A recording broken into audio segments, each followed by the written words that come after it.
अस्सलाम वालेकुम नाजरीन, आपकी खिदमत में हाजिर है मुदस्सर हुसैन और आप देख रहे हैं मेरे यूट्यूब चैनल मुदस्सर हुसैन। नाजरीन, आज एक ऐसे घर में मौजूद हूँ, मेरे सामने एक बहन और एक उनकी बेटी भी मौजूद है।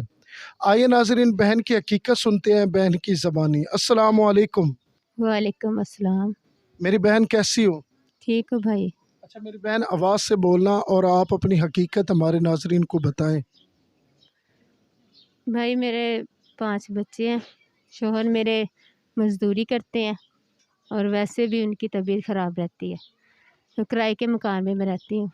5 बच्चे हैं मेरे, तो बड़ी मुश्किल होती है, बहुत टेंशन होती है इस बात की। घर बच्चों का पालना बड़ा मुश्किल होता है। अच्छा मेरी बहन बताएं कि ये जिस घर में आप रहती हो, ये आपका अपना घर है? नहीं, किराए पे है, पे लिया हुआ किराए पे है। अच्छा नाजरीन, पाकिस्तान या पाकिस्तान से बाहर जितने भी मेरे लोग वीडियो देखते हैं, मैं गरीब फैमिलियों की कफ़ालत के लिए काम करता हूँ। ज़ाहिर सी बात है, मुल्क के अंदर यकीन करें महंगाई इतनी ज़्यादा हो गई है कि बेशुमार फैमिली है। मेरे पास इतना टाइम नहीं होता कि मैं हर फैमिली के पास पहुँचूँ, लेकिन मेरी कोशिश होती है कि जितनी फैमिलियों के पास पहुँच सक। नाज़रीन, अगर मेरा कैमरा मैन दिखाए तो ये इनके घर में गैस तक मौजूद नहीं है, ये लकड़ियों पे खाना बनाते हैं। नाज़रीन, आप देख सकते हैं कि वीडियो आपने देखी होगी कि ये गरीब लोग गैस भी इनके घर में नहीं है, ये लकड़ियों पे खाना बहन बनाती है।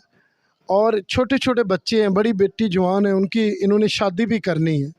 ज़ाहिर सी बात है, एक शोहर कमाने वाला है, लेकिन मज़दूरी आपको पता है पाकिस्तान के अंदर एक दिन अगर मज़दूरी मिली है तो दूसरे दिन नहीं मिलती। तो मज़दूर बंदे की ज़िंदगी इतनी तकलीफ़ वाली है कि मैं आपको लफ्ज़ों में बयान नहीं कर सकता। अगर वो रेंट देते हैं तो बिल आ जाता है, अगर बिल देते हैं तो रेंट आ जाता है। ये गरीब इंसान की ज़िंदगी ये है। अच्छा मेरी बहन, जो वीडियो देख रहे हैं, आप उनके लिए क्या पैगाम देना चाहती हो? यही कह सकती हूँ कि अगर हो सके तो मदद करे, मेरी बेटी की शादी हो जाए, घर बन जाए हमारा। अच्छा मेरी बहन, जो आपके छोटे बच्चे हैं उनको क्या पढ़ाना चाहती हो, क्या करना चाहती? मैं चाहती हूँ कि मेरे बच्चे पढ़े, इनका कोई मुस्तकबिल बने, इनकी ज़िंदगी जो है ये अच्छी तरह गुजर जाए, हमारे जैसी ना हो। और बेटी है, इसको भी पढ़ाना चाहती हूँ, ये बड़ी हो गई है तो इसकी शादी भी करनी ज़रूरी है।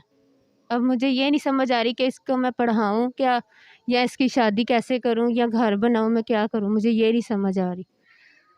अच्छा मेरी बहन, मैं आपसे ये सवाल करना चाहता हूँ बच्चियों की उम्र 15-16 साल होती है, तो क्यों मतलब है आप लोग इतने जल्दी शादी क्यों करते हैं, इसकी क्या वजूहत है? बस ये आजकल के हालात देख के डर लगता है, जो मुल्क के हालात हो गए हैं, ना पता चलता है कि इज़्ज़त किसी की क्या है, ना कोई समझता है आजकल में। इन वजहात से डर लगता है। किसी की इज़्ज़त, किसी को भी नहीं पता कि इसकी इज़्ज़त किस तरह से रखनी है, या किस तरह से उस बच्ची को समझना है, या उसके घर वालों को समझना है। इन वजह से डर लगता है, इसलिए शादी इसकी जल्दी करनी है। अच्छा तो मेरी बहन किस तरह की फ़ैमिली ढूँढना चाहती है? किस तरह के लोग मेरे साथ रब्ता भी करते हैं, तो किस तरह की फ़ैमिली चाहती हो आप?